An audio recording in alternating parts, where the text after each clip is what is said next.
Shalom. Shalom. Bapak Ibu, saudara terkasih dalam Tuhan kita Yesus Kristus, meskipun kita dalam keadaan hangat,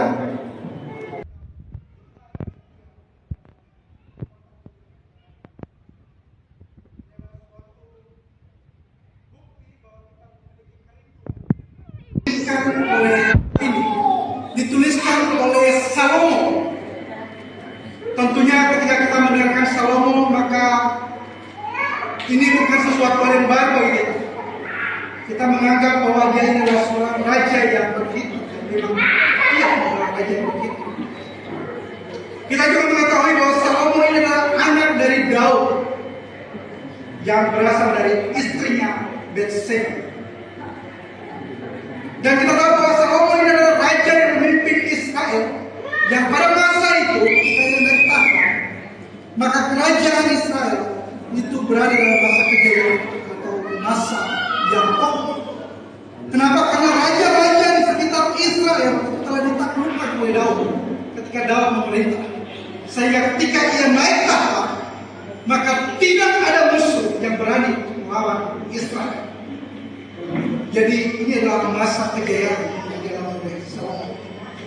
Dan juga kalau kita memperhatikan lagi tentang kehidupan Salomo, maka kita akan mendapati bahwa ketika ia naik tahta, tidak seperti raja-raja yang lain yang meminta harta kekayaan atau meminta kesehatan atau umur yang panjang.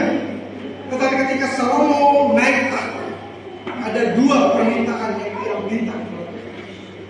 Ia tidak meminta harta. Yang pertama ia minta adalah agar ia diberikan hikmat. Dan yang kedua adalah agar ia diberikan pengertian untuk mampu memimpin bangsa Israel. Itu yang ia minta. Dan Bapak Ibu, kita bisa melihat dalam perjalanan ketika ia naik tahta, kita bisa mendapati bahwa Salomo memiliki hikmat yang dari Tuhan. Maka ketika ada suatu kasus di mana dua orang ibu membawa satu anak di dalam Salomo, maka dibutuhkan hikmat yang dari Tuhan untuk bisa menentukan mana yang benar dan mana yang salah. Bapak Ibu, meskipun ia adalah seorang raja yang bisa kita katakan sebagai raja yang kaya, juga memiliki kedudukan yang tertinggi, tetapi Salomo ini juga ia terus merenungkan kehidupannya. Ia melihat bahwa segala apa yang ia miliki ini adalah sesuatu hal yang tiada arti. Dikatakan itu juga bahwa itu adalah sesuatu yang sia-sia. Kalau kita melihat kata sia-sia di sini, Bapak Ibu, itu bukan berarti meaningless. Yang kita artikan seperti itu, meaningless. Artinya bahwa tidak ada gunanya, tidak bermanfaat, atau itu hanya buang-buang waktu saja. Tidak demikian. Tetapi kata sia-sia di sini adalah sesuatu hal yang tidak langgar, sesuatu hal yang akan berubah. Itu yang dia maksud dalam hal kesia-siaan di sini. Nah, itu bisa kita ibaratkan dalam hal musik. Tadi kaum bapak menyanyikan musim yang terus berganti, namun mereka melihat bahwa providensi, pemeliharaan Allah dalam setiap musim itu selalu ada. Nah, dalam musim ini kita di Indonesia memiliki 2 musim, ya, tetapi kalau di luar negeri itu mereka ada 4 musim. Dan kebanyakan orang Indonesia itu sangat menikmati untuk mau pergi ke luar negeri kalau musim salju yang winter. Tetapi keindahan salju itu akan berlalu dengan sendirinya, akan bertukar dengan waktu yang baru, dengan musim yang baru, musim semi, dan seterusnya hingga nanti musim kemarau. Ini realita yang terus terjadi hingga pada saat ini pergantian musim itu akan terus terjadi. Bahkan di Indonesia saat ini sulit kita bedakan ya, kapan ini musim kemarau dan kapan musim hujan. Tiba-tiba hari ini panas sekali, tiba-tiba besok kita dengar banjir. Jadi musim di negara kita saja nggak sulit kita prediksi. Tetapi hal yang real terjadi bahwa ada pergantian musim atau waktu yang ada. Dan itu sesuai dengan tema yang kita bahas pada hari ini. Hari ini kita membahas bahwa segala sesuatu ada masanya. Tadi malam kita pendeta dan kita semua mendoakan doa syafaat untuk Mama Dini yang beberapa hari ke depan itu akan ke rumah sakit. Dan tentunya kalau kita melihat bahwa orang tua kita ini sebelumnya dalam keadaan sehat-sehat saja, tidak ada perubahan siklus politik, tapi kemudian bergeser dan kini menyatakan dia sakit dan segera masuk rumah sakit. Ada waktu di mana kita mengalami sesuatu sakit penyakit, dan bisa saja sakit penyakit itu bukan hanya 1-2 hari, tetapi bisa bertahun-tahun berada dalam pergumulan sakit penyakit. Kalau tadi malam pendeta mengkhotbahkan tentang seorang lumpuh yang disuruh berkatilan itu puluhan tahun, dia berada dalam suatu kondisi sakit. Itu realita, dan mungkin saat ini kita tidak berada dalam posisi dalam musim ini, tetapi pasti di suatu pasti kita akan mengalami musim tersebut. Mungkin dalam situasi yang lain kita akan mendapati di mana sebuah keluarga mengalami duka cita yang mendalam karena kehilangan orang yang terkasih. Tetapi juga musim itu pasti juga akan berlalu, akan berganti dengan musim kebahagiaan, sukacita. Dan mungkin juga ada yang tadinya secara finansial memiliki uang yang banyak, memiliki pekerjaan yang baik, tetapi tiba-tiba kini kehilangan semuanya dan berada dalam suatu titik krisis ekonomi. Hidup nggak mati punda. Tapi juga musim itu tidak tetap stagnan di situ. Ada suatu proses nanti pelan-pelan akan mulai bangkit.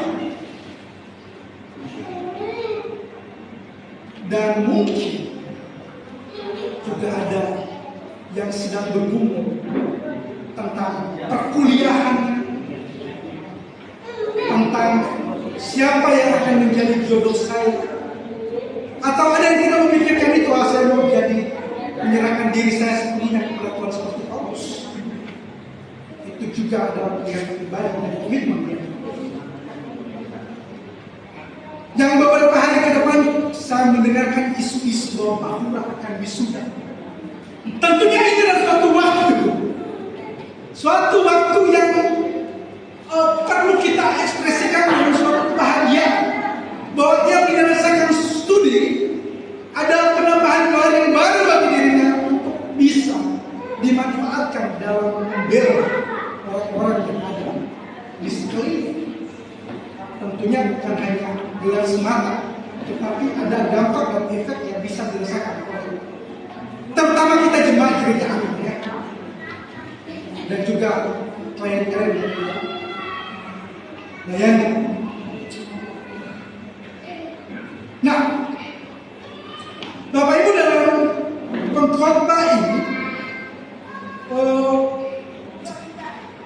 kita sebenarnya diajarkan oleh pengkhotbah untuk mau merenungkan kehidupan kita.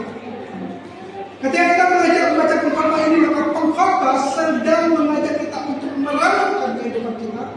Selain daripada merenungkan, dan juga kita mau mengevaluasi diri kita, baik itu yang kehidupan yang telah kita lewati maupun kehidupan kita saat ini, dan juga kehidupan yang akan datang. kita perlu untuk merefleksikan, mengevaluasi itu. Ketika Khotbah menyatakan ini. Dan itu sejalan dengan apa yang dikatakan tadi dalam kitab-kitab yang kita baca, baik itu di dalam kitab Yakobus dan juga di dalam Efesus. Di dalam Yakobus ada orang yang berkata bahwa saya akan pergi ke kota A, kemudian saya akan berdagang dan saya akan mendapatkan keuntungan. Tidak masalah kita punya rencana, tetapi ketika kita membuat rencana melepaskan kendali Tuhan di atasnya, itulah yang dikatakan suatu hal yang sia-sia. Juga dikatakan dalam Efesus tadi bahwa orang itu dikatakan sebagai orang yang bodoh.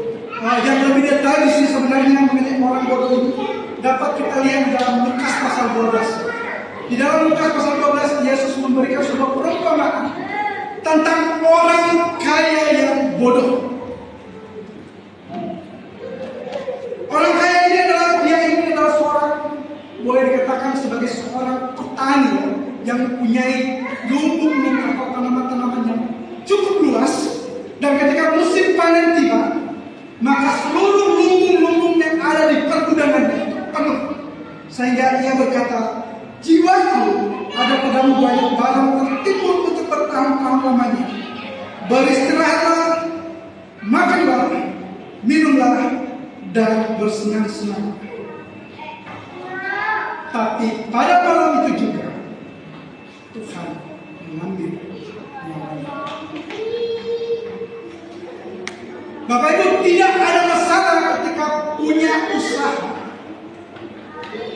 punya pemasukan yang banyak, tetapi yang menjadi masalah, menjadi hal yang sia-sia, tidak bisa dinikmati adalah ketika kita melupakan Tuhan dalam setiap hasil yang telah kita dapatkan.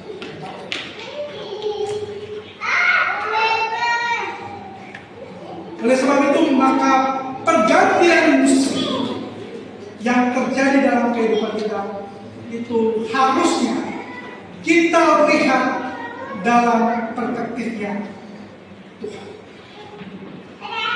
bukan dalam perspektif manusia. Nah, dari teks yang kita baca tadi dalam Khotbah 9 ayat 9 sampai ayatnya yang ke-12, pengkhotbah tidak santir terhadap orang yang mau bekerja.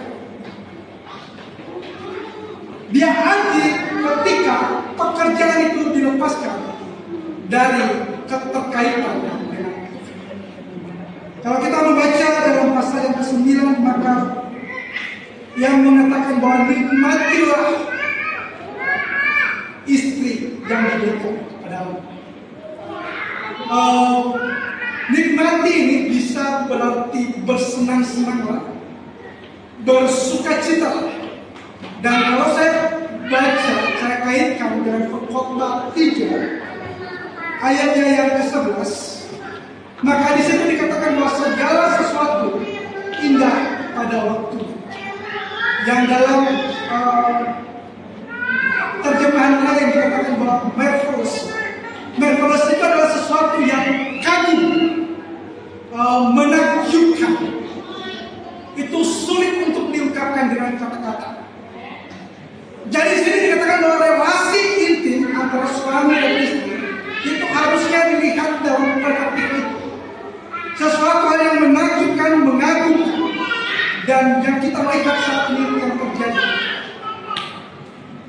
Kekaguman, penakjuban kita terhadap orang yang dekat dengan kita itu terjadi hanya ketika masa kecil. Benar Pak Sekretaris? Ini realita yang terjadi. Kalau Pak Versa enggak ya, setiap hari. Tapi itulah yang terjadi saat ini. Harusnya relasi itu dilihat sebagai bukan sesuatu yang menakjubkan hari lepas hari, tapi kini terlepas dari sesuatu yang indah yang dinyatakan oleh Tuhan sendiri. Kalau kita lihat lagi kenapa bisa terlepas, tentunya karena tadi seperti orang-orang yang dalam Yakobus, di dalam Lukas dan Efesus tadi, itu bisa dikatakan karena kebodohan manusia itu sendiri. Dan kadang-kadang Tuhan izinkan itu terjadi sehingga orang yang mengalaminya bisa mengevaluasi diri. Itu realita yang terjadi pada saat itu. Oleh sebab itu, maka sebagai suami dan istri harusnya melihat relasi yang ada ini sebagai sesuatu marvelous, sesuatu yang indah yang telah Tuhan berikan bagi kita. Jika saat ini sedang tidak indah, maka seperti pengkhotbah tadi perlu kita untuk mengevaluasi di belakang saat ini dan masa yang akan datang. Saudara-saudara, pesan ini juga tidak hanya untuk yang telah berkeluarga, tetapi suatu keindahan ini juga itu juga bagi setiap kita pemuda-pemudi. Hendaknya setiap tindakan kita dalam membawa sesuatu yang menakjubkan, membawa sesuatu yang baik bagi orang-orang yang ada di sekeliling kita, bukan mengajak mereka untuk main super wheel. Ada ya, skater ya.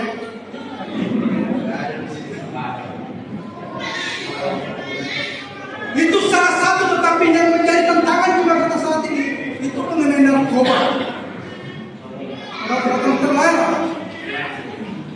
Yang namanya berbagai jenis kecanduan itu juga hendaknya kita tidak terjerumus. Oleh sebab itu maka relasi kita yang antara pemuda dan pemudi harusnya itu membangun relasi yang baik sehingga terciptakan sesuatu yang indah dalam setiap waktu. Bapak Ibu yang terkasih dalam Tuhan kita Yesus Kristus, pembahasan khotbah ini tidak hanya berarti dia membahas tentang relasi antara suami dan istri, tetapi ia juga membahas tentang bagaimana kerja daripada orang yang takut kepada Tuhan. Kalau kita melihat bahwa yang membahas tentang orang-orang yang hidup di bawah matahari itu harus bekerja dengan baik. Dan tentunya itu sejalan dengan tulisan Paulus kepada orang-orang yang hidup di Kolose, dan termasuk juga yang kita pada saat ini, dan menjadi etos kerja sebagai orang Kristen, di mana dikatakan bahwa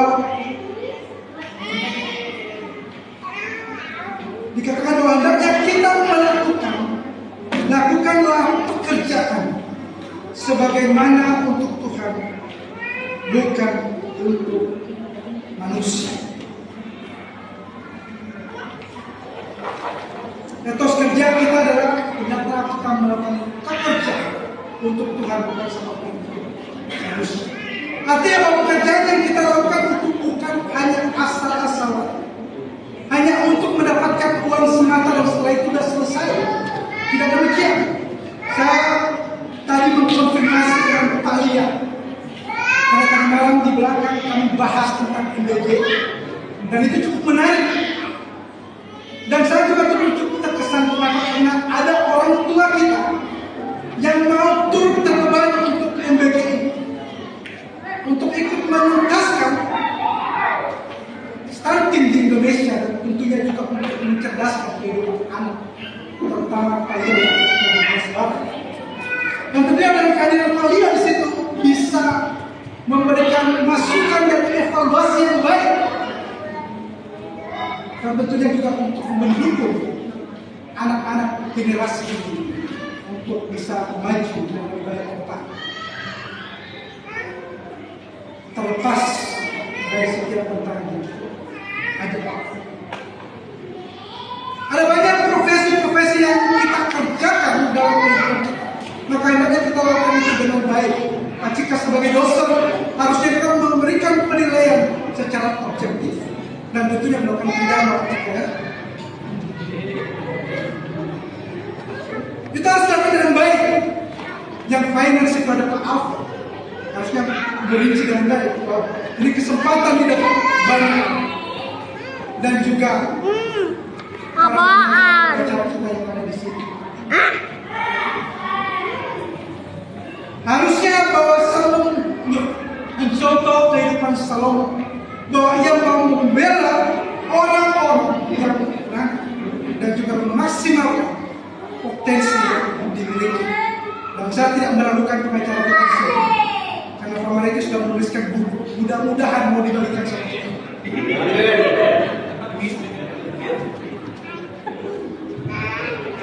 Jadi dengan dibagikan buku itu sebenarnya maka ada suatu interaksi, ada perkembangan lintas ilmu di mana berbagai bidang ilmu itu bisa dikaji dan semua itu bisa bermanfaat.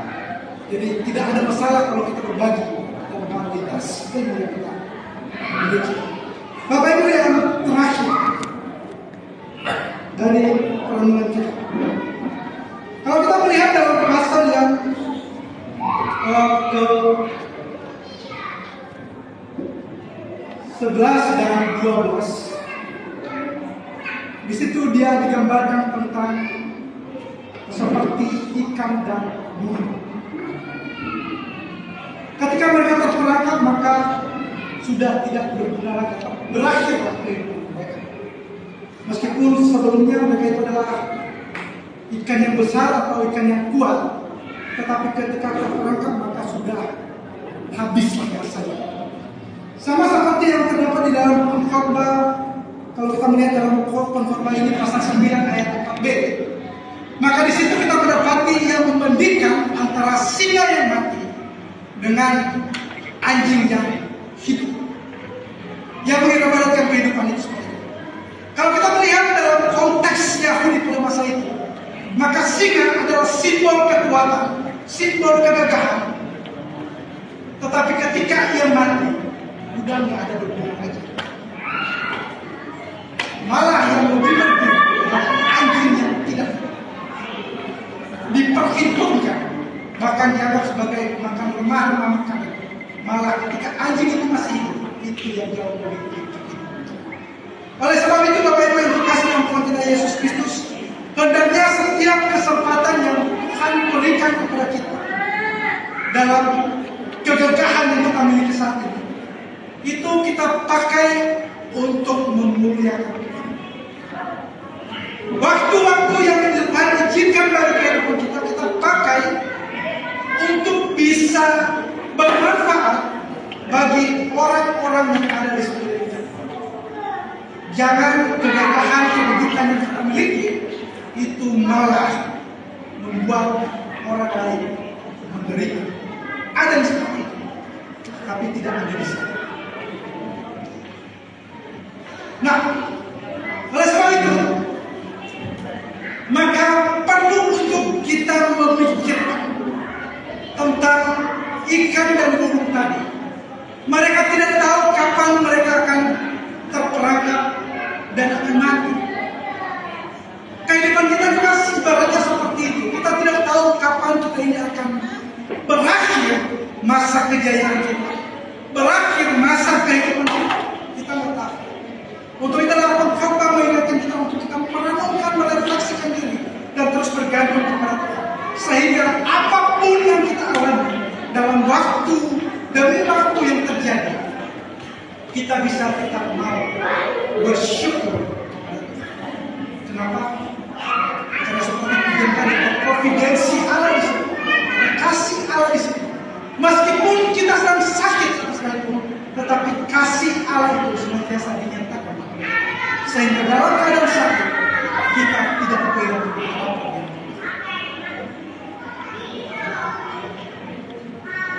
Bapak Ibu, beberapa hari yang lalu, anak kami Grace bertanya kepada saya dan kami, apakah Papa dan Mama ini sudah tua?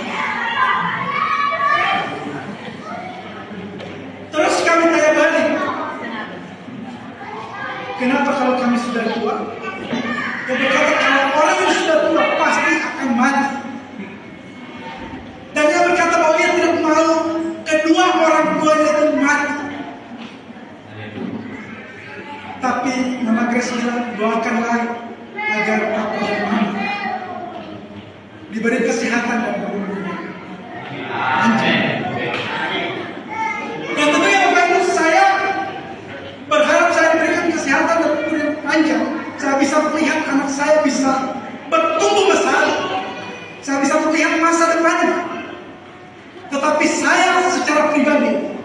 Kalau ketika umur saya sudah sangat tua, sudah sangat menderita, saya tetap hidup.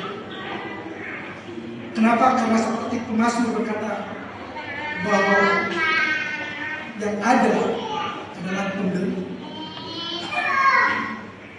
Oleh sebab itu kita harus mengerti dan memahami bahwa kita ada limit dalam kehidupan. Bapak Ibu yang menjadi aplikasi bagi kehidupan kita. Yang pertama, terimalah setiap season atau musim atau waktu yang terjadi di dalam kehidupan kita. Dengan tetap berrelasi dengan Tuhan, karena bahkan waktu yang berbahagia pun itu bisa menjadi berkah. Ya. Waktu yang berbahagia atau sukacita sekalipun yang kita alami itu bisa saja akan menjadi suatu berhala di mana kita meninggalkan karena sukacita. Yang kedua, silakanlah menangis di hadapan Tuhan dan meratap dalam waktu demi waktu yang engkau alami. Evaluasi diri dan pahamilah bahwa kita adalah manusia yang rapuh di hadapan Tuhan, yang senantiasa membutuhkan pertolongan dalam waktu demi waktu. Mari kita